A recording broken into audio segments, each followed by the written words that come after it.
Glória a Deus. Graças a Deus, amados irmãos, por estarmos aqui. Sejam muito bem-vindos a esse Web Fórum. É uma alegria muito grande poder participar com vocês. Hoje nós vamos começar a tratar sobre alguns temas relativos à teologia arminiana.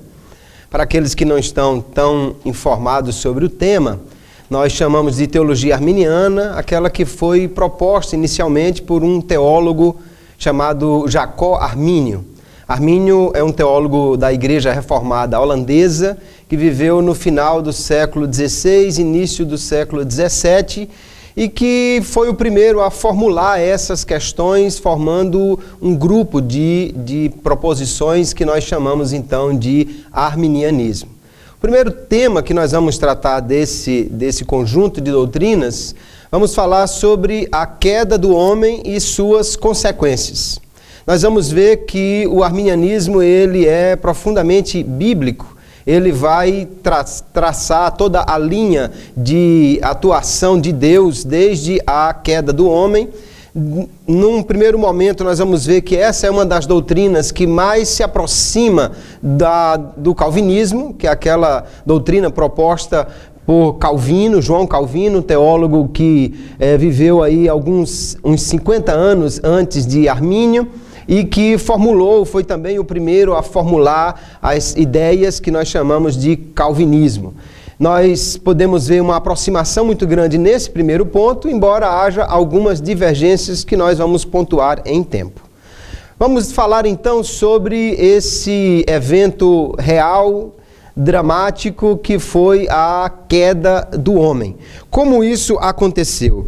Antes é preciso já pontuar que o arminianismo é falsamente acusado de pertencer a um outro grupo de doutrinas que são consideradas heréticas. Nós somos acusados, por exemplo, de defender o pelagianismo. Pelágio foi um monge bretão que viveu na mesma época de Agostinho e que, num embate com ele, acabou formulando algumas ideias complicadas, como que o homem poderia buscar a Deus e ser santo sem necessidade da graça divina. Nós não concordamos com isso. Depois há um outro grupo chamado de semi-pelagianismo ou semi-agostinianismo, porque na verdade eles se aproximam mais de Agostinho do que de Pelágio, e eles diziam que o homem precisa da graça divina, mas pode dar o primeiro passo de fé sem ela. Depois que ele dá o primeiro passo, aí Deus vem em direção a ele e o ajuda nessa caminhada. Nós também não acreditamos nisso. Também há o socinianismo, que foi defendido por um teólogo italiano, que também defendia a ideia de que o pecado original não afetou o homem, assim como o Pelágio também defendia, e nós não temos também nenhuma parte com essa doutrina. Nós podemos ver, queridos, que o arminianismo é acusado injustamente de se afastar da teologia clássica, de se afastar daqueles pontos defendidos pela teologia ortodoxa, mas nós defendemos a total incapacidade humana, após a queda, de fazer o que agrada a Deus ou de alcançar a salvação. Após a queda, o homem ficou espiritualmente inabilitado para esse fim, de forma que é extremamente necessária a graça de Deus para isto. Então vamos começar a ver os pontos sobre a formação do homem, a sua queda, as consequências e como o arminianismo defende esta questão. Primeiro, o homem foi criado por Deus. Quando Deus o criou, ele era reto, puro. Salomão vai dizer em Eclesiastes que Deus criou o homem reto, hábil para participar de uma aliança, para cumpri-la. Porém, o homem caiu desse estado. O homem foi criado à imagem de Deus. Essa imagem de Deus consistia, entre outras coisas, na santidade, na justiça, que eram próprias ao homem quando ele foi criado, mas que advinham de Deus para ele.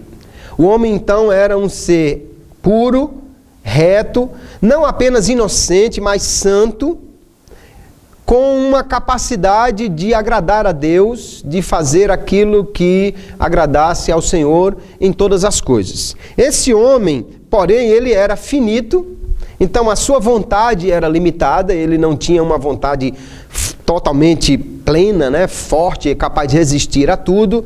Esse homem, ele também era mutável, ele iria mudar ou poderia mudar, e acima de tudo ele tinha desejos físicos a serem atendidos, como por exemplo a necessidade de comer, o que poderia levá-lo a cair ou a fracassar em algum ponto quando se voltasse mais para atender esses desejos físicos do que para atender aquilo que era a vontade de Deus para ele. O homem, então, ele está nessa forma colocado no jardim do Éden. Físico limitado, porém santo. Só que esse homem também, ele era um agente moral livre. Ele foi capacitado por Deus para fazer escolhas. Ele podia escolher o certo, ele podia escolher o errado. Ele podia fazer aquilo que agradava a Deus ou podia desagradá-lo em alguma coisa. Por que Deus criou o homem dessa forma? Porque Deus queria um relacionamento com o homem.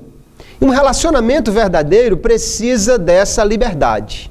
Se o homem fosse criado como um robozinho, que só fizesse aquilo para o qual estava programado, então não haveria um relacionamento verdadeiro.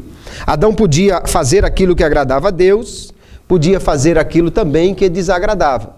Tanto que foi lhe dado um mandamento. Um mandamento que dizia, faça isso, mas não faça aquilo. Porque o homem, ele precisava ser provado para ser desenvolvido o seu caráter santo. Quando Adão foi criado, ele tinha uma natureza santa, mas não tinha ainda um caráter santo. A natureza santa foi algo que ele recebeu de Deus. Mas o caráter santo é algo que é desenvolvido através da aprovação, através da experiência. Então, à medida que esse homem vai vivendo e sendo testado, é que ele pode desenvolver um caráter santo. E aí, para desenvolver este caráter, Deus submete o homem a uma provação, lhe dando um mandamento que alguns teólogos chamam de mandamento positivo e que Armínio vai chamar de uma lei simbólica. Porque era um mandamento que não era errado em si mesmo. Deus disse a ele que podia comer das árvores todas, menos daquela árvore do conhecimento do bem e do mal. Ou seja, comer não era pecado. Ele podia comer. Ele recebeu um mandamento que só era errado porque foi proibido. Porque Deus disse que não fizesse. Não era errado em si mesmo. Por isso que é chamado de mandamento positivo, ou Armínio chama de lei simbólica, que ele diz que prescreve ou proíbe algum ato que em si mesmo não é agradável nem desagradável a Deus. Deus não disse assim, não mate, não roube. Deus disse, não coma esse fruto. Só era proibido então porque Deus proibiu. Só era errado fazer porque Deus disse que não fizesse. O homem, então, assim foi submetido a essa prova. Qual era o propósito, então, da provação de Deus para o homem? Alguém pode pensar que Deus já colocou o homem no jardim para fazê-lo cair, já predestinado a cair em pecado. Mas nós não cremos dessa forma. Nós vemos que haviam sim propósitos para que o homem fosse testado. E esse propósito era, primeiro, dar oportunidade a este homem de demonstrar o seu amor e a sua fidelidade a Deus. Não vimos que Deus queria um relacionamento? Deus queria um relacionamento de amor e de fidelidade. Então esse homem precisava ser provado. Porque o amor verdadeiro é aquele que se prova. A fidelidade real é aquela que se demonstra. Se alguém está, por exemplo, em coma e você disser, essa pessoa é fiel, ela não flerta com as enfermeiras no quarto, sim, mas ela não pode, ela está em coma, então isso não é prova nenhuma de fidelidade. A prova de fidelidade seria, ele pode fazer isso, ele está acordado, ele está bem e ele não interage com nenhuma outra pessoa mostrando infidelidade, aí podemos dizer, ele é fiel. Então Deus precisava provar o homem para ele mostrar essa fidelidade. Depois, para mostrar ao homem que ele não era autônomo, que ele não vivia independente, ele tinha responsabilidades para com o seu Criador. Quando Deus colocou o homem ali, já deu um mandamento para mostrar a esse homem que ele devia uma prestação de contas e uma obediência a um ser superior que o colocou ali. Ele tinha responsabilidades. E depois, como já vimos, para aperfeiçoar a sua personalidade. O homem era santo em sua natureza, mas ainda não em seu caráter, por não ter sido ainda aprovado. E só pode ser aprovado aquele que for provado. Assim o homem precisava passar por esta provação. Deus não precisava provar o homem para saber quem era Adão, porque foi ele mesmo quem fez e conhecia muito bem. Deus não precisava prová-lo para saber se ele permaneceria fiel, porque Deus conhece todas as coisas que ainda estão para acontecer. E muito menos Deus não precisava provar o homem para fazê-lo cair. Deus não colocou o homem no jardim com o propósito de fazê-lo transgredir. Deus deu ao homem um mandamento e ele tinha a capacidade de cumpri-lo. Porém, também tinha a capacidade de desobedecer e, infelizmente, é isso que vai acontecer com esse homem. A queda, portanto, de Adão e Eva, nós entendemos que ela não era necessária. Ou seja, não era obrigatório que ela acontecesse. Adão poderia ter permanecido anos e anos, séculos, milênios, fazendo aquilo que agradava a Deus. Porque Deus o capacitou para isso. Como seria então, e o céu e tal, aí são outras questões que a gente precisaria avaliar com mais calma. Mas o que é certo é que o homem, ele tinha acesso a uma fonte de imortalidade, que era a árvore da vida. Ele tinha santidade plena, porque o Espírito de Deus estava lhe capacitando a isso. E ele tinha a graça suficiente para resistir às tentações. Não era necessária a queda. No entanto, era certa que iria acontecer no conhecimento de Deus, porque Deus conhece o futuro certamente. Deus sabe exatamente o que vai acontecer. Deus já sabia o que iria acontecer, mas isso não era infalivelmente certo que acontecesse no sentido de ser necessário, tinha que acontecer. Então nós não cremos, ao contrário do que prega o calvinismo, que Deus decretou a queda do homem. Que foi Deus quem determinou que o homem caísse. Nós não cremos nisso. Cremos que o homem caiu porque ele usou mal a liberdade que recebeu. Armínio, ele vai também falar sobre isso, dizendo: Adão não caiu pelo decreto de Deus, nem por ter sido ordenado a cair, nem por deserção, mas pela mera permissão de Deus. Deus não forçou o homem a cair, nem decretou que acontecesse isso, mas permitiu ao criar um agente livre, um homem que poderia fazer escolhas. Por que Deus permitiu isso? Porque era a única maneira também de aperfeiçoar o seu caráter. O caráter santo só surge quando você tem a oportunidade de transgredir e não transgride. Aí o caráter santo vai se firmando na vida dessa pessoa. Então, o homem, ele acaba caindo por sua própria falha. Armínio vai dizer que o pecado, a queda, ele tem uma dupla agência. Ele vai dizer que o homem é o primeiro agente, foi o próprio homem quem transgrediu, ele não foi forçado por ninguém, nem por Deus, nem pelo diabo. E a segunda causa do pecado é o diabo como agente externo, que vai tentar esse homem. O único papel de Deus na queda, se podemos dizer que Deus teve um papel nessa queda, foi exatamente de ter criado o homem e ter permitido o seu livre arbítrio. De ter criado o homem já como um ser livre, como um ser que poderia fazer escolhas. Esse é o único papel de Deus nessa história toda. E isso em nada diminui a soberania divina, porque quem decidiu fazer dessa maneira, criar o homem assim, foi Deus. Foi Deus quem decidiu criar o homem desta forma. Deus então não causou a queda do homem. Porque o homem caiu? Porque ele fez mau uso da sua liberdade. Não foi um decreto divino que causou esta queda, mas foi a liberdade sendo utilizada de uma maneira equivocada. Armínio então diz que nem Deus causou a queda do homem diretamente, decretando a sua queda, nem indiretamente retirando alguma graça necessária para ele resistir. Deus nem decretou, nem tirou qualquer suporte necessário para que o homem permanecesse firme. Ele, o homem, vai fazer mau uso da liberdade que recebeu. E alguém pode pensar, mas Deus não podia ter impedido o homem de pecar? Deus não podia ter dado uma forma de o homem resistir, ou ter enviado um anjo para expulsar a serpente, ou ter, na hora que Eva estava conversando com a serpente, Deus não podia ter intervido ali e tivesse dito a Eva, olha, não acredita nisso não e tal. Deus não poderia ter. Sim, Deus poderia ter impedido, mas Ele não o fez porque, na realidade, Deus já havia colocado impedimentos suficientes. Que impedimentos foi esse? Deus já havia estabelecido um mandamento que proibia de pecar. Deus já havia dado ao homem graça suficiente para resistir. Deus já havia dado a promessa de punição para quem quebrasse aquele mandamento. Então isso já era um conjunto de obstáculos suficiente para que o homem refletisse e não pecasse.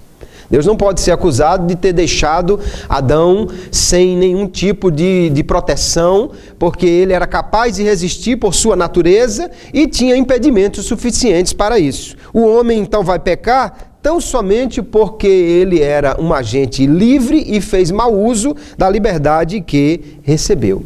De onde então surge o pecado? De onde surge o mal? Como surgiu esse pecado num mundo criado por um Deus santo de criaturas igualmente santas? Ora, o pecado vai surgir, irmãos, exatamente pelo mau uso do livre-arbítrio, o mau uso da liberdade. Deus criou o homem com esta capacidade porque era a forma como Deus poderia se relacionar verdadeiramente com ele. Havia o risco disso acontecer? Sim, havia. Mas somente um Deus amoroso criaria um homem com essa liberdade, podendo se relacionar verdadeiramente com ele ou não. O pecado não foi decretado por Deus. O calvinismo diz, Deus não causou o pecado, mas ele decreta todas as coisas que acontecem no mundo. O que eles dizem que é uma coisa que não sabe explicar, é um mistério, para nós, na realidade, é uma contradição. Como você vai dizer que Deus decreta tudo e o pecado foi causado pelo homem? Não foi Deus quem causou o pecado. Mas se ele causa tudo, se ele determina tudo, então não há como fugir desta acusação de que Deus seria o autor do pecado. Nós não acreditamos nisso. Eu vou trazer a opinião de 3 grandes homens que são escritores famosos, teólogos ou pessoas muito conhecidas e que têm essa visão arminiana, que vão nos dizer exatamente sobre a origem do pecado como o mau uso da liberdade humana. Primeiro, o escritor britânico C.S. Lewis, que diz: o que tornou possível a existência do mal foi o livre-arbítrio.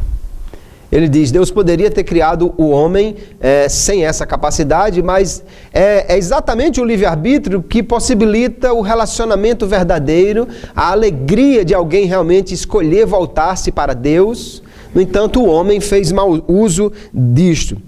Alvin Plantinga, um filósofo americano, igualmente arminiano, diz: algumas das criaturas livres que Deus criou erraram no exercício de sua liberdade. Essa é a fonte do mal moral. Foi aí que surgiu o pecado. Não foi porque Deus decretou. Ainda vou trazer uma outra personagem bastante conhecida aqui, que é o pastor A.W. Tozer, escritor de grande profundidade, que diz: Deus soberanamente ordenou que o homem fosse livre. O desígnio eterno não se refere à escolha que deve ser feita pelo homem, mas à sua liberdade para fazê-la. E ele vai dizer que somente um Deus realmente soberano poderia dar essa liberdade ao homem.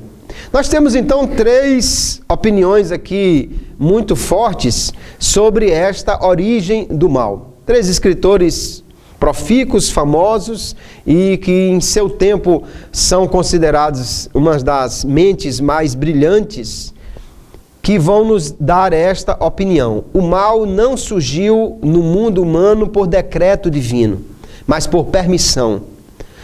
O pecado não foi decretado por Deus, mas ele surgiu a partir do mau uso da liberdade que Deus deu ao homem. Porque Deus permitiu isso.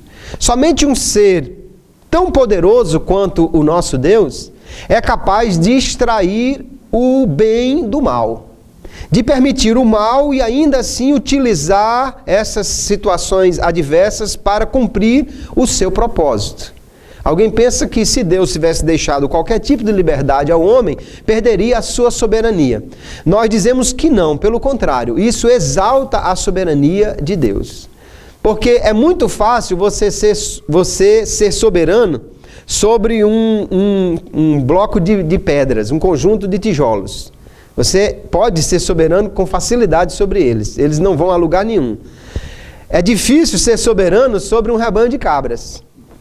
Aí é difícil, porque elas vão querer fugir, e aí é preciso mostrar realmente poder, habilidade, controle, para mantê-las todas ali. Qualquer um poderia tomar conta de um monte de pedras e dizer, nenhuma delas se afastou. Mas tomar conta de um rebanho de ovelhas e dizer nenhuma delas se afastou, é preciso realmente poder para isso. Então dizer que Deus criou o homem livre e daí ele permitiu a queda, em nada diminui a soberania divina, pelo contrário, a exalta. É preciso ser mais poderoso para cuidar de um mundo e mantê-lo sob controle quando há agentes livres, outras vontades operando, do que quando tudo está bem programadinho como robôs que não conseguem fugir nem fazer nada diferente. Nós cremos então que o mal surgiu a partir do mau uso da liberdade. O mal moral é o fruto do mau uso da liberdade humana. O que é então esse mal? O que é o pecado? Pecado é fazer aquilo que vai de encontro à lei de Deus. Pecado é a transgressão voluntária de uma lei de Deus. Wesley vai dizer que é a transgressão de uma lei conhecida de Deus. Deus dá as suas leis e o homem, ao descumpri-las, ele está então pecando. Hoje se fala de pecado como se fosse qualquer coisa, né? Ah, você num dia de sol não tomar um sorvete é um pecado. Ah, você ter uma praia diante da sua casa e não aproveitá-la é um pecado. Alguém fala de pecado como se fosse qualquer coisa que você fizesse assim que não seria a melhor escolha. Mas pecado, efetivamente, é a transgressão de uma lei de Deus. Quando o homem faz algo que desagrada a Deus, ele está pecando. Isso é o pecado como ato. Mas a Bíblia também fala de pecado como um estado. Quando o homem pecou, ele cometeu um ato de pecado. Mas ao cair, ele vai entrar num estado de pecado. Agora não é só o ato que ele praticou. Ao transgredir contra a lei de Deus, ele ofendeu a Deus. Ele vai então sofrer a punição que Deus havia determinado para aquele que transgredisse a sua lei, e esse homem vai então entrar num estado de pecado que é a natureza pecaminosa que leva a praticar outros atos pecaminosos. Essa natureza pecaminosa, esse mal que está incentivando o homem a fazer outros males, né? Essa inclinação para fazer o que desagrada a Deus, é o que nós chamamos de pecado original, de transgressão herdada, depravação herdada, natureza decaída. Portanto, é isso que nós chamamos de depravação. E na teologia arminiana, nós vamos defender, sim, o ponto chamado de depravação total. Dizer que o homem realmente caiu em total depravação. Embora nós precisamos entender o que significa esse total na depravação do homem. Mas dizer que o homem está depravado quer dizer que ele, quando caiu, ao transgredir a lei de Deus, ele recebe como punição a morte. E a morte primeira que ele recebe é a morte espiritual. O afastamento de Deus. O desligamento de Deus. Essa ruptura, esse rompimento com a santidade de Deus vai deixar o homem, então, num estado de pecaminosidade que só lhe possibilita pecar mais. Ele ainda continua podendo fazer algumas escolhas, mas não pode mais escolher agradar a Deus, fazer aquilo que realmente agrada a Deus, como nós iremos ver aqui no decorrer desta palestra. Então o homem está em depravação. Esta depravação não é apenas um pecado ou outro que ele comete. Não é simplesmente a soma de alguns pecados. E eu vou trazer uma fala do Wesley Duell, que ele diz, não é um conjunto de pecados separados, associados em diferentes combinações, tais como raiva, ciúmes, engano, lascívia e ódio. É um princípio de realidade pecaminosa, uma condição moral da alma. Depravação é mais do que simplesmente uma coleção de pecadinhos ou pecadões. É uma inclinação, uma depravação da alma que leva o homem a viver continuamente em pecado. Ele ainda pode fazer algumas coisas que alguém classificaria como uma coisa boa, porém por motivos errados, porém com intenções equivocadas, e não pode, portanto, de maneira nenhuma agradar a Deus ou obter a sua salvação. E nós entendemos então perfeitamente que o homem está em depravação total. O que significa depravação total? Primeiro, ela é chamada de total porque ela atinge a todos os homens. Só há uma exceção a essa regra, obviamente, que é o Senhor Jesus Cristo, bendito eternamente, que nasceu sem pecado, viveu sem pecado e é Deus santo. Ele é a única exceção a essa regra. Todos os demais homens, desde Adão e Eva, passando a todos os seus descendentes, eles estão em depravação. A humanidade inteira está debaixo da condenação e da escravidão do pecado. Por isso nós chamamos, em primeira mão, depravação total. Ela atinge totalmente a humanidade, nenhum ser humano está fora desta abrangência. Aí eu vou citar novamente Armínio, quando ele diz a abrangência deste pecado, ou seja, do pecado original, da depravação herdada, porém não é peculiar aos nossos primeiros pais, mas é comum a toda a raça humana e a toda a sua posteridade, que na época em que esse pecado foi cometido, estava em seus lombos, e que desde então tem descendido deles pelo modo natural de propagação, segundo a bênção primitiva, pois em Adão todos pecaram, citando Romanos 5 e 12. O que Armínio está dizendo então é que, como Adão pecou e ele era o cabeça de toda a raça, como Adão, ao pecar, ele era o pai de todos os homens, nós estávamos seminalmente nele, ele era o representante de toda a raça humana, ele então fez com que esse pecado fosse transmitido à sua descendência. Todo homem, então, depois de Adão, nasce num estado pecaminoso. Ele já nasce como um pecador. A transgressão é passada de pai para filho, diz aqui Armínio, pelo modo natural. Ou seja, não precisa que alguém coloque isso como uma coisa extra. Ao nascer, ele já recebe de seu pai essa herança. Maldita herança, mas uma herança hoje que nenhum homem consegue fugir dela. A única exceção, vamos ressaltar novamente, foi o Senhor Jesus, gerado pelo Espírito Santo, que, portanto, já nasceu sem pecado. Então, em primeiro lugar, a depravação é total porque ela atinge todos os homens. Ninguém está fora desta lista, a não ser Jesus. Depois, ela é total porque ela afeta o ser humano inteiro. Não é só uma parte do homem que é depravada. Todo o homem é depravado. Sua mente, suas emoções, seu corpo, sua alma, seu espírito, tudo é depravado.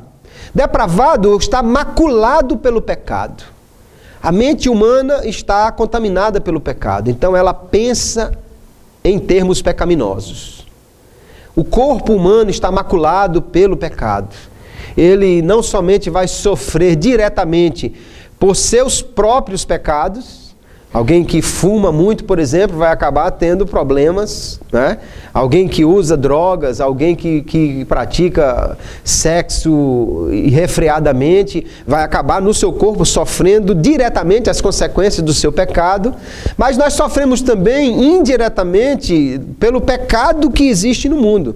Vírus, bactérias, males sem fim que estão por aí, que nós somos atingidos por eles e que na realidade foi por causa do pecado humano que essa maldição se instalou na terra. Se não houvesse o pecado humano, nós viveríamos no paraíso, onde foram os primeiros pais colocados, onde não havia a possibilidade de morte. A morte era uma possibilidade se pecasse, mas não era algo que aconteceria naturalmente ao homem se ele permanecesse no estado de obediência em que foi formado. Então todo o homem, corpo, alma e espírito, ou na descrição do profeta Isaías, da planta do pé até o alto da cabeça, ele todo está maculado pelo pecado. Nós vamos entender, segundo o teólogo nazareno Orton Wiley, ele vai dizer: a vontade do homem tornou-se perversa, o intelecto dele obscureceu-se e as afeições ficaram alienadas, e em virtude do medo da morte, toda a sua vida ficou sujeita à servidão. Note então que ele expande, esse pecado dentro da estrutura humana, falando da sua vontade, que agora não pode fazer aquilo que agrada a Deus, porque está perversamente presa ao pecado. O seu intelecto, aí nós vamos falar do que na teologia se chama os efeitos noéticos do pecado, que diz respeito à mente do homem. O homem no pecado tem a sua mente obscurecida. A Bíblia vai dizer que ele não consegue entender as coisas espirituais porque elas se discernem espiritualmente. Nós vamos ver também que as afeições, os sentimentos humanos, eles estão alienados de Deus. Ele pode ser bonzinho por um dia, mas no dia seguinte já não é, ou mesmo quando ele é bonzinho com uma segunda intenção, de forma que o homem não tem a capacidade de fazer nada que agrade a Deus nesse estado de pecado que ele está. Nada dele pode ser aprovado por Deus, dando-lhe o direito da salvação ou de reaver a comunhão com Deus. Com essa depravação da sua natureza, então o homem perdeu o livre-arbítrio. Antes ele era livre para não pecar e também era livre para pecar. Prova maior é que ele pecou. Ele era livre para fazer o que agradava a Deus, era livre para fazer também o que desagradava a ele.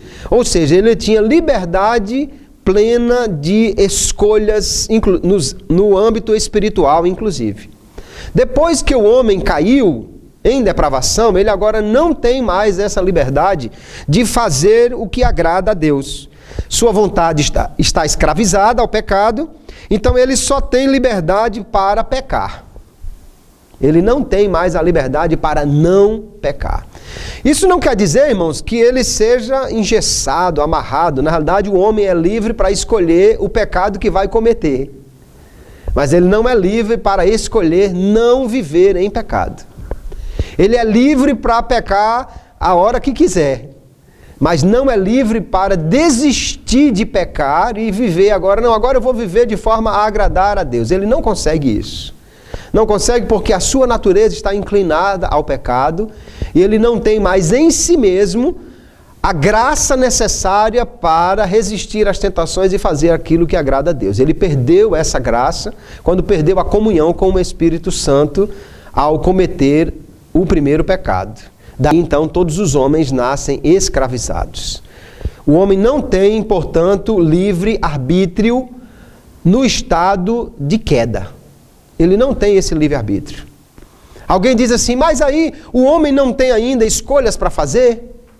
Deus não diz ainda que ele deve escolher entre a vida e a morte? Deus não convida o homem para buscá-lo? Deus não convida o homem para vir a Cristo? Sim, mas isso só pode acontecer porque esse homem, então, vai ser alcançado pela graça divina, que é quem lhe restaura a capacidade de atender ao convite de Deus.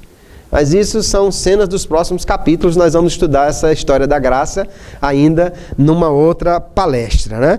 Importante por ora sabermos que o homem no estado pecaminoso perdeu o seu livre-arbítrio e não pode então agradar a Deus, nem viver de maneira santa por sua própria condição, por sua própria natureza. Ele está em pecado. Nós herdamos então dos nossos pais fraqueza e corrupção. Não temos a capacidade de fazer aquilo que agrada a Deus. Somos fracos. Paulo vai escrever aos Romanos dizendo exatamente isso. Cristo morreu pelos fracos. Nós herdamos também corrupção. Nós somos corruptos por natureza. Nós reclamamos da corrupção que vemos aí espalhada nos noticiários, mas qualquer homem sem a graça de Deus só precisaria de uma oportunidade para fazer as mesmas coisas. Não somos diferentes daqueles que lá estão em natureza. Nós só somos diferentes pela graça de Deus. Do contrário, todos nós poderíamos fazer as mesmas coisas porque somos corruptos por natureza. Nós vemos ainda que a depravação total, ela é chamada de total, porque além de ela atingir todos os homens e atingir o homem inteiro, ela atinge também tudo que o homem faz. Tudo que o homem faz está destituído de um bem positivo. Ele pode até fazer uma coisa boa, mas isso está ainda maculado pelo pecado. Por exemplo, alguém pode dar uma comida para alguém que está com fome, mas geralmente quando ele faz isso, ele faz ou para que as pessoas vejam que ele fez aquilo, olha como eu sou caridoso, como eu sou bondoso, eu estou ajudando isso aqui, ou faz para aplacar a sua própria consciência, somente para dizer, não, eu tenho que fazer alguma coisa e depois se sentir melhor.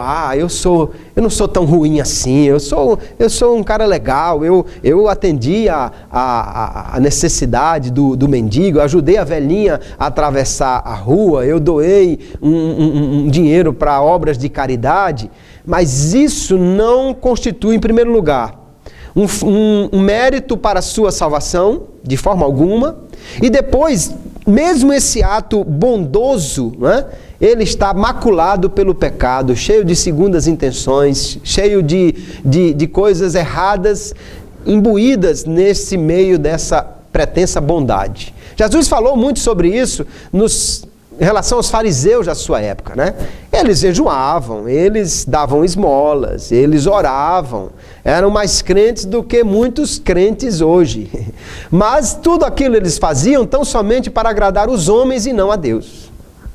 Então até mesmo a religiosidade humana, feita pelo homem pecador, pelo homem natural, que não tem a graça de Deus, ela é destituída de um bem positivo. Ela não é feita de forma que agrade a Deus. Ela, no máximo, pode agradar aos homens.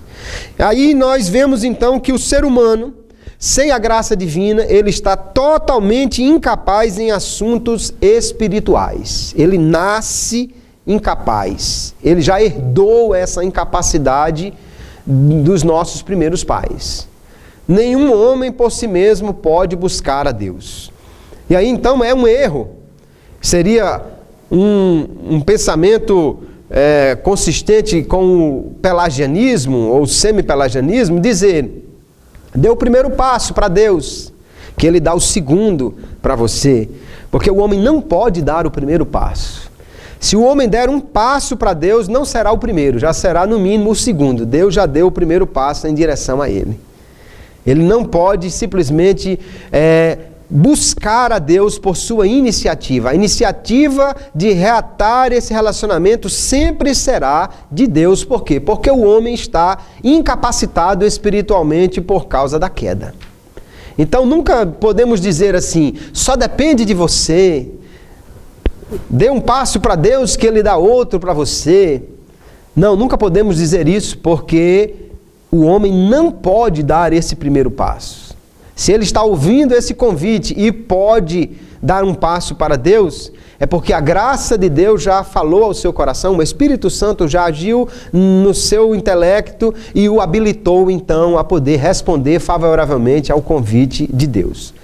Naturalmente, por sua própria natureza, por sua constituição, no atual estado pós-queda, o homem não pode tomar a iniciativa de agradar a Deus. Aqui vou citar novamente o teólogo Orton Wiley, que ele diz: o apóstolo Paulo diz, em mim, isto é, na minha carne, não habita bem algum, mas que o pecado habita em mim, ele citando Romanos capítulo 7. O termo carne, usado com abundância no texto bíblico, representa o estado caído da humanidade em geral. Não a destruição de nenhum de seus elementos essenciais, mas a privação de sua vida espiritual original e, assim, a depravação de sua tendência. Quando o homem pecou, ele não perdeu uma parte de si. O que ele perdeu era aquilo que Deus havia lhe dado. A santidade e justiça original eram dadas ao homem, comunicadas a ele pelo Espírito Santo. Quando ele perde, então, esse contato com Deus, a morte espiritual, né, ele, então, passa a estar privado dessa santidade original, desta graça, dessa capacidade que lhe habilitava a ser alguém que agradasse a Deus. Daí, então, essa incapacidade espiritual na qual nós estamos. Nós vemos, então, queridos, que o homem está escravizado ao pecado. Ao cair nesse estado de depravação, a sua vontade está escravizada, ele não pode agradar a Deus, nem fazer algo que obtenha a sua salvação. Aí eu vou citar novamente o teólogo Armínio, para que deixe bem claro que Armínio não defende que o homem tem capacidade natural de buscar a Deus, que tem livre-arbítrio após a queda. Ele diz, nesse estado, após a queda, o livre-arbítrio do homem para o que é bom não somente está ferido, aleijado, enfermo, distorcido e enfraquecido. Ele também está aprisionado, destruído e perdido. E os seus poderes não estão somente debilitados, são inúteis, a menos que seja assistido pela graça, mas está totalmente privado de poder, exceto aqueles poderes dados pela graça divina, pois Cristo disse, sem mim nada podeis fazer. Então veja que Armínio ele é muito consistente quando ele diz que o homem em seu estado natural perdeu o seu livre-arbítrio e, portanto, não pode agradar a Deus, a não ser que seja assistido pela graça divina. Somos dependentes desta graça, porque no estado atual em que o homem se encontra, ele está totalmente depravado. Depravação é algo que é próprio da natureza humana. Alguém quer insistir em dizer que o arminianismo defende uma depravação parcial, que o homem ele ainda pode fazer alguma coisa, que o homem perdeu uns elementos, mas não o suficiente para não poder buscar a Deus. Não, nós defendemos a depravação total. Se alguém buscará a Deus, é porque foi assistido pela graça divina e não por sua própria natureza. Se resta no homem qualquer capacidade de buscar a Deus ou de fazer algo que lhe agrade, é porque isso lhe foi dado pela graça de Deus que nós entendemos que alcança todos os homens, não pela natureza própria do homem. O homem é um ser depravado. A Bíblia vai usar alguns adjetivos para falar desse homem, vai falar de um homem ímpio, pecador, miserável, fraco, inimigo. Os profetas vão dizer, olha, um etíope pode mudar a cor da sua pele, um leopardo pode mudar as suas manchas, então vocês podem fazer o bem também se isso pudesse acontecer. Assim como a zebra não pode tirar as suas listras, um pecador não pode tirar o seu pecado por sua própria condição. Faz parte dele, é dele, ele nasceu com isso, é a sua natureza atual. Então ele não pode se livrar disso a menos que a graça de Deus lhe assista e que ele permita que ele não resista à ação dessa graça para que mais graça possa receber, e é isso que nós vamos ver nas próximas aulas. A mente do homem, então, está obscura, destituída de conhecimento salvífico, ele não pode fazer aquilo que agrada a Deus. Não há nada no homem que possa, então, alcançar a salvação ou lhe trazer algum mérito diante de Deus. Ele é incapaz nas coisas espirituais. Paulo diz que as coisas espirituais se discernem espiritualmente. Então o homem natural não pode fazer algo nessa área. O coração humano está perverso. Os profetas aqui vão dizer que o coração é mau, perverso, mais do que todas as coisas, né? Ele é inimigo de Deus. Então, o homem nesse estado só é retratado nesses termos. Ele não pode fazer nada do que é realmente bom. Jesus vai dizer: vós sendo maus, sabeis dar boas coisas aos vossos filhos. Então, mesmo quando ele era bom e dava alguma coisa ao seu filho, ainda ele é chamado por Jesus de mau. Porque ele é bom, para que as pessoas vejam que ele é bom, ou para que não o acusem de mal, ele aplaque a sua própria consciência, ou por outras razões quaisquer, que visam na realidade a satisfação humana, e não a satisfação de Deus, ou cumprir aquilo que ele requer de nós. O homem então pode escolher se vai praticar esse ou aquele pecado, mas não pode escolher não ser um pecador. Ele nasce assim e vai continuar assim, a menos que a graça de Deus seja não resistida por ele e que possa então alterar essa sua natureza. Ele é um pecador. A vontade do homem só será livre se ele for alcançado pelo Espírito Santo de Deus. E aí Paulo vai dizer que onde há o Espírito de Deus, aí há liberdade. A Bíblia diz: se o Filho vos libertar, verdadeiramente sereis livres. O homem, quando é alcançado pelo Espírito Santo, a Bíblia diz que o Espírito convence esse homem do pecado. E aí, então, é que ele pode responder à graça divina e fazer aquilo que agrada a Deus. Não há esta capacidade no homem natural. Ele está escravizado, não pode sequer tomar a iniciativa de buscar a Deus. Essa iniciativa sempre é de Deus. De novo eu vou citar Jacó Armínio, já que ele é o proponente inicial de toda essa teologia, né? E Armínio vai dizer a respeito do livre-arbítrio nesse momento do homem em pecado. Ele diz: o livre-arbítrio é incapaz de iniciar ou de aperfeiçoar qualquer bem verdadeiro e espiritual sem a graça. Aqui então Armínio claramente se distancia daquilo que é chamado do semi-agostinianismo ou semi-pelagianismo, que dizia que o homem precisa da graça de Deus, mas ele pode dar o primeiro passo de fé, o chamado initium fidei. O início da fé ele pode dar, porque ele tem condição para isso. Armínio diz: não, o livre-arbítrio é incapaz de iniciar, ele não pode nem dar o primeiro passo, e é incapaz de aperfeiçoar. Armínio vai dizer, na realidade, irmãos, que até o homem regenerado, se ele não tiver a graça de Deus, ele não pode fazer o que agrada a Deus. Somos dependentes dessa graça todo o tempo. E ele diz então que a graça é simples e absolutamente necessária para o esclarecimento da mente, a devida ordenação dos interesses e sentimentos e a inclinação da vontade para o que é bom. A mente obscurecida, os sentimentos corrompidos e a vontade escravizada ao pecado, tudo isso só pode ser alterado se for pela graça de Deus. Pela natureza do homem, isso não será de forma nenhuma alterado. Então, qual é o estado do homem após a queda? É um estado de tripla morte. Morte espiritual, que foi a primeira que ele recebeu. Ao pecar, ele se afasta de Deus.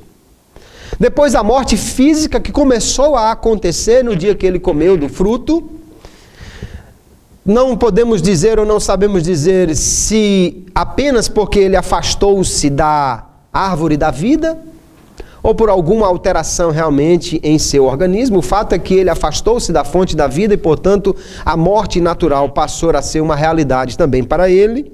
E, por fim, quando o homem que está morto espiritualmente morrer fisicamente, ele experimentará a morte eterna, que é a separação definitiva de Deus, a total ausência de comunhão com o Senhor. O que não é depravação total, porque quando se fala de total, alguém diz, mas peraí, total quer dizer então que os homens podem ser tão ruins quanto eles poderiam ser? Não, nem todo mundo é um Hitler, nem todo mundo é um Saddam Hussein, mas todo mundo tem potencial para isso, tá? Que todas as pessoas cometem toda forma de pecado. Não, depravação total não quer dizer que um homem cometa todos os tipos de pecado, até porque existem pecados que um bloqueia o outro. Por exemplo, alguém pode não exagerar na comida, que é a gula, por causa da vaidade. Alguém pode não se tornar avarento porque ele é esbanjador. Então, às vezes, um pecado bloqueia o outro. Ninguém vai conseguir cometer todos os tipos de pecado. Então, não é isso a depravação total. Não é que o pecador seja inconsciente. Porque a lei moral de Deus, que na realidade John Wesley principalmente vai dizer que é uma expressão da graça preveniente de Deus, está nele, a sua consciência, que ainda lhe fala, que ainda buzina quando ele está fazendo alguma coisa errada. Embora que o homem pode chegar a um ponto tal de cauterização que às vezes ele já nem ouve mais a sua própria consciência. E o pecador, ele ainda possui algumas qualidades positivas. Ele ainda pode fazer algumas coisas boas, né? Mas nós já vimos que mesmo o bom ainda está maculado pelo mal.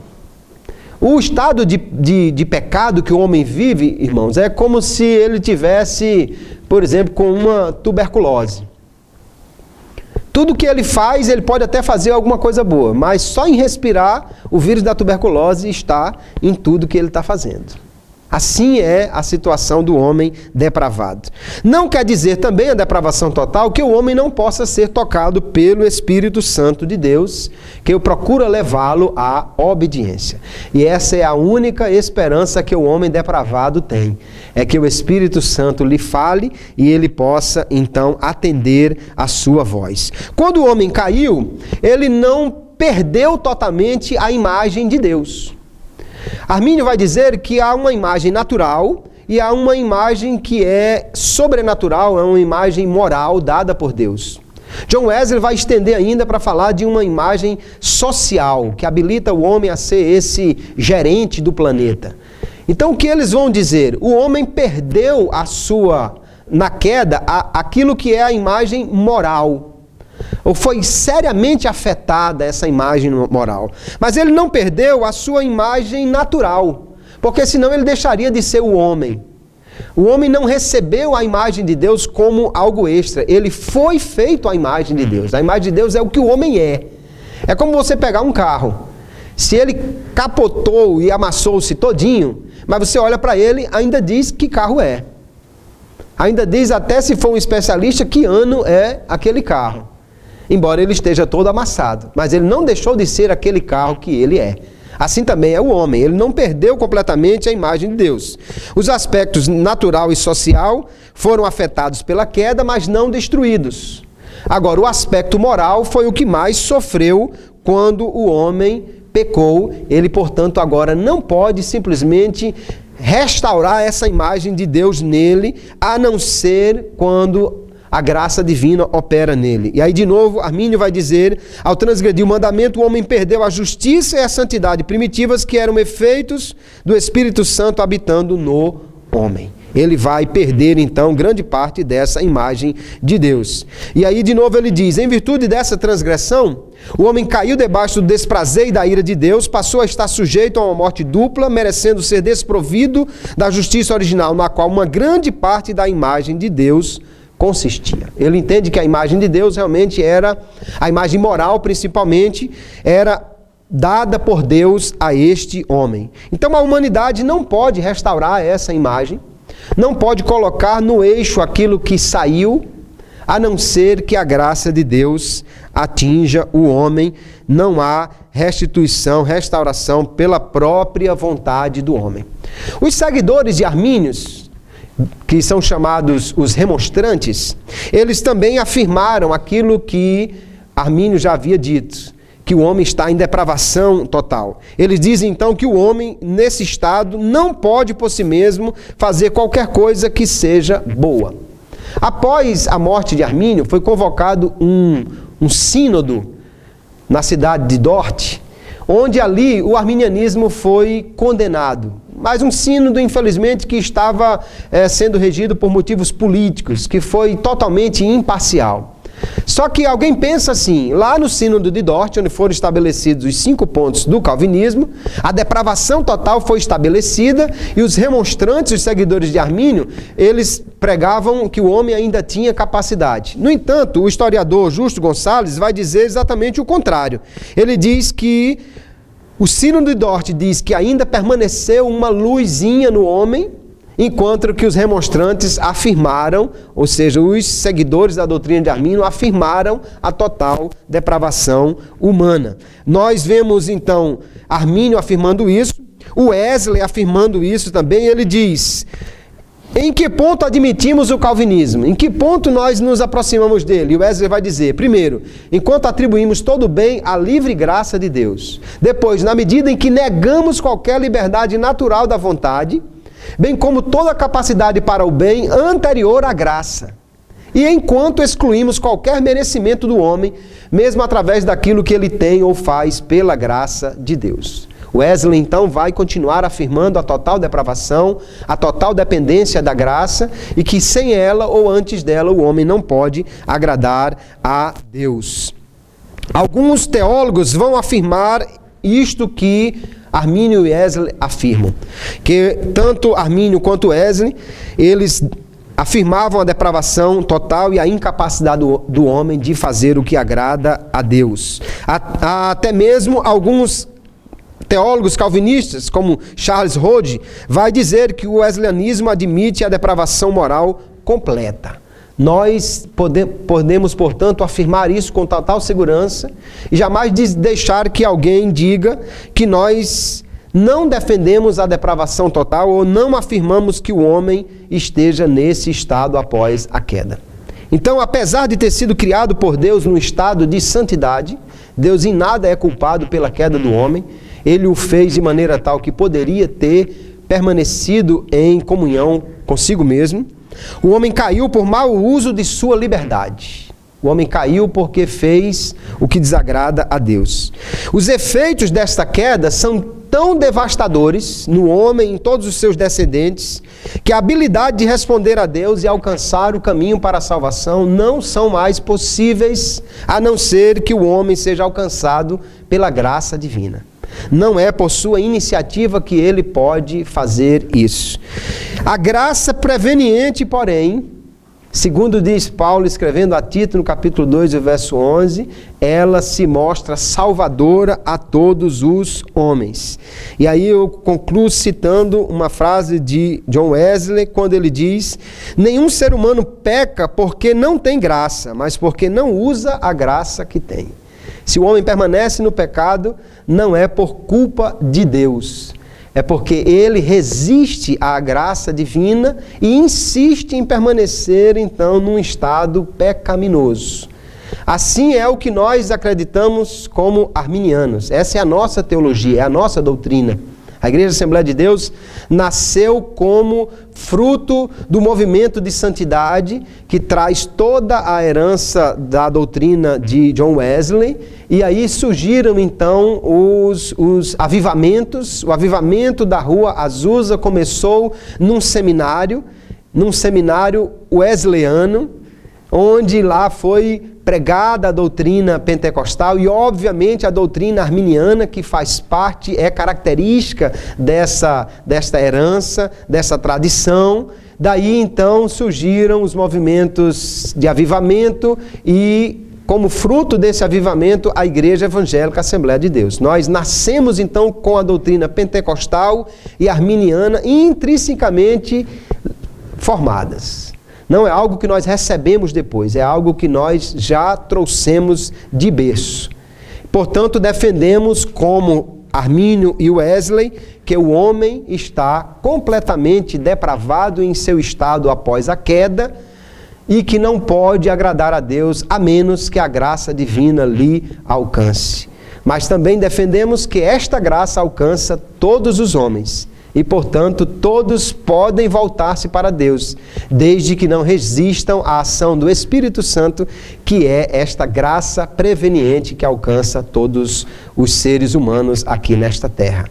É esta a nossa doutrina, amados. É isso que nós defendemos e isso que vamos continuar insistindo em defender, portanto, fugindo completamente daquilo que nos acusam de ser pelagianos, ou semi-pelagianos, ou semi-agustinianos, ou socinianos. Somos arminianos e defendemos que o homem precisa da graça, do contrário, jamais ele será salvo. Que Deus continue abençoando a todos e continue estudando cada dia mais essa doutrina e a gloriosa palavra de Deus, que é a base na qual ela está firmada. Amém, queridos? Glória a Deus. Agora, então, as perguntas, né?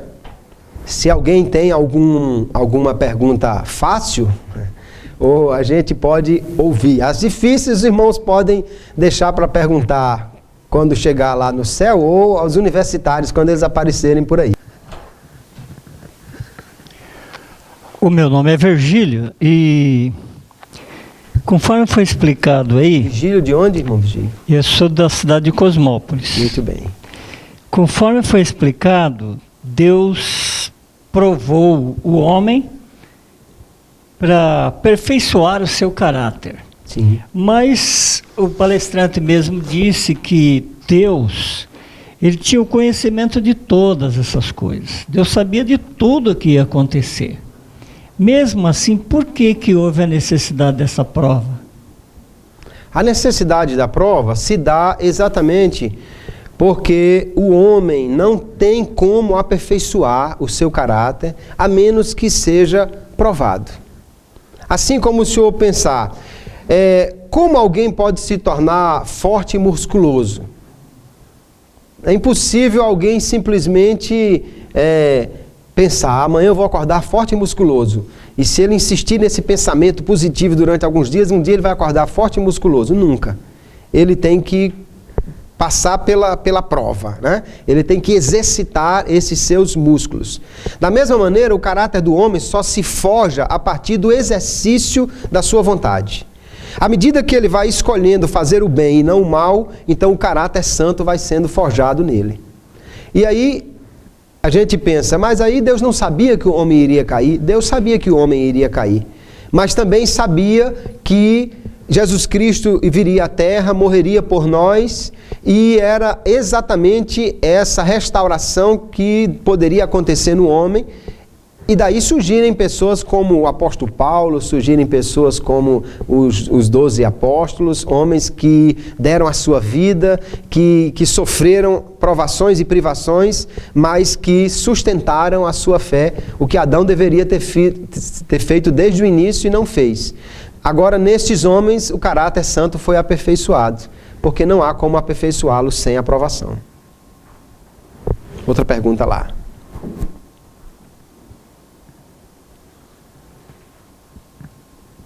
Pastor, eu sou do Núcleo 161 de Acreúna, Goiás. Sou o pastor Adeilton. Pastor, nós somos arminianistas. E o calvinismo defende uma tese, em João 6,44, dizendo que ninguém vem ao Pai se não for por mim. Como nós poderíamos resolver essa questão e dar uma resposta convincente na palavra de Deus? Nós, como os calvinistas, acreditamos piamente nisso. Ninguém pode vir ao Pai sozinho. Nós vimos perfeitamente que o homem não toma a iniciativa.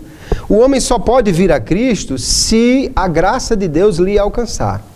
O que o texto não diz, porque ele está se referindo apenas a essa incapacidade humana da iniciativa, é Cristo afirmando que o que vier a ele é porque o Pai trouxe. Agora, o que o texto não diz mas outros textos dizem, é que o que foi alcançado pela graça pode resistir a ela e não ir. E aí o próprio Agostinho, antes da sua fase monergista, porque Agostinho, nos seus primeiros momentos, ele era defensor do livre-arbítrio, depois, por causa do embate com Pelágio e com os donatistas, ele acabou mudando de opinião. Num primeiro momento ele dizia, ninguém vem ao Pai, ninguém vem a Cristo sem ser chamado, mas nem todo chamado vem. Ele só vem porque foi chamado, mas nem todo que é chamado vem. Então nós acreditamos piamente nisso. O homem só vai a Cristo se Deus lhe tocar. De outra maneira, jamais virá por sua livre iniciativa. Mais alguma pergunta fácil? A paz do Senhor a todos. Amém. Pastor Kleber Maia, meu nome é Antônio Carlos, evangelista da Assembleia de Deus em São Paulo, Campo do Brás. Algo que ficou um pouco em dúvida relativo à iniciativa do homem pós-queda. O senhor declarou na palestra que o homem ainda permanece com algumas características e semelhanças de Deus, a imagem de Deus. E também declarou que o homem não toma a iniciativa de ir a Deus se a graça de Deus não o alcançar. Mas aí eu fiquei um pouco em dúvida relativo ao livre-arbítrio que o homem tem, da mesma forma do antes queda. Certo. Porque ele teve a possibilidade de quedar-se ou não. E aí a pergunta que eu faço, aonde entra o livre-arbítrio do homem nesse sentido pós-queda? Ok. O que Armínio e Wesley vão dizer é que o homem, ele foi criado à imagem de Deus, e aí tem uma chamada imagem natural. Em que consiste essa imagem natural? O homem é um ser espiritual, assim como Deus é. O homem tem um espírito imortal que ele recebeu de Deus. O homem é um ser inteligente, como Deus é. Deus é um ser que é inteligente, e o homem tem essa característica, e isso distingue de qualquer outro ser na criação de Deus. O homem é inteligente de uma forma que não se equipara a nenhum dos animais. Isso é a imagem natural de Deus no homem. O homem também, ele recebeu de Deus aquilo que é chamada a imagem moral, a santidade e a justiça primitiva. E o Wesley vai falar de uma imagem social, que é a capacidade do homem de interagir com seus semelhantes, de ser o gerente desse planeta Terra como Deus o colocou. Quando o homem cai, essa imagem natural dele continuar sendo um homem inteligente e com um espírito, isso permanece no homem. Ele não pode perder isso, senão ele deixa de ser homem. Quando Deus quis infligir uma grave pena a Nabucodonosor, ele tirou dele temporariamente a capacidade humana, a inteligência humana. E aí diz o texto de Daniel que ele passou a se comportar como um animal. Então, se o homem tivesse perdido essa imagem na queda, ele se tornaria um animal. Ele permanece homem porque ele não perdeu totalmente a imagem de Deus. Mas a imagem moral, que era a justiça, a santidade, ele perdeu. De forma que a sua vontade agora ela está desorientada. A sua imagem social, ela está também desorientada. Ele não consegue mais conviver em paz com os outros homens sem tentar, pela violência, pela força, se sobressair. Isso foi perdido por causa da depravação, do afastamento de Deus. Daí, então, ele continua sendo um homem com a imagem natural, mas a imagem moral e social foram seriamente afetadas, de forma que o seu livre-arbítrio ele perdeu. Por quê? Porque ele está desorientado. Ele pode ainda fazer escolhas, sim, mas escolhas que genuinamente agradem a Deus, não. Ele só poderá fazer esse tipo de escolhas, ou seja, buscar realmente a Deus e procurar agradá-lo, se for assistido pela graça divina. Só concluindo, então, dentro disso que o senhor está falando, então o senhor afirma que no caso de Nabucodonosor, ele só caiu em si porque Deus devolveu a ele a capacidade de intelecto. É o que o texto diz. É o que o texto diz literalmente. Tá. Mostra que isso é uma capacidade que foi dada por Deus ao homem. né? Ali, no caso, foi feita uma séria restrição à própria imagem de Deus para punir o rei presunçoso, o rei orgulhoso. Mas é um testemunho, um relato bíblico que nos mostra até onde a imagem de Deus não foi perdida no homem, né? Se ele perdesse, ele se tornaria como Nabucodonosor naqueles 7 anos de privação, um verdadeiro animal. Perguntas mais? Meu nome é Juvenil Machado, de Patinga, no 325. Quero perguntar ao professor, ver a sua opinião. Há alguns estudiosos que expressam que a presciência de Deus anula ou prejudica o livre-arbítrio do homem. O que o professor tem? Eu gostaria de reservar essa pergunta para a palestra que nós vamos ter sobre eleição e predestinação, que é quando realmente nós iremos tratar desse assunto. Mas, já que o tempo nos permite aqui, somente adiantar dizer o seguinte: presciência quer dizer que eu conheço antes. Isso. Não quer dizer que eu determinei aquilo que vai acontecer. Nós poderíamos dizer assim, que cronologicamente, no tempo, o decreto divino, a escolha divina é anterior à escolha humana que nem foi criada ainda. Cronologicamente, a escolha de Deus antecede a do homem. Mas, logicamente, a escolha do homem antecede a de Deus. O que Deus está vendo é o que o homem vai fazer livremente no futuro. Se a gente tomar aquela situação de Davi, lá em Keila, ele consulta a Deus, Saul virá aqui, aí Deus diz, virá. E se ele vier, os homens da cidade me entregarão? Deus lhe diz, sim. Aí Davi então sai de Keila. E o texto diz, Saul, sabendo que Davi não estava mais lá, desistiu de ir lá. Então, se a presciência de Deus determinasse o que iria acontecer, Deus errou nesse caso. Deus disse que Saul viria a Keila e ele não veio. Na realidade, em nada, aí alguém diz, então Deus mudou porque Saul mudou. Não, Deus já sabia que Saul não viria porque Davi iria sair. Mas se Davi permanecesse, Deus também saberia qual era a escolha de Saul em ir lá.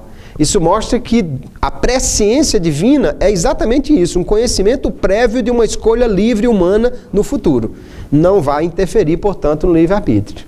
O que interfere realmente no livre-arbítrio é o pecado no qual o homem está ou a não resistência à graça de Deus que vai lhe permitir sair desse estado. Eu fazendo essa pergunta porque está lidando com relação ao livre-arbítrio. Ah, sim, perfeito. É muito pertinente a pergunta. Eu só apenas poderia pontuá-la também na palestra sobre eleição e predestinação, quando vamos falar da presciência divina mais propriamente. Muito bem, então eu quero somente agradecer a atenção dos irmãos e dos que estão nos acompanhando nesse Web Fórum para essa primeira palestra e vamos continuar estudando e defendendo essa que é a nossa doutrina. Que Deus abençoe a todos no nome de Jesus. Amém. Graças a Deus.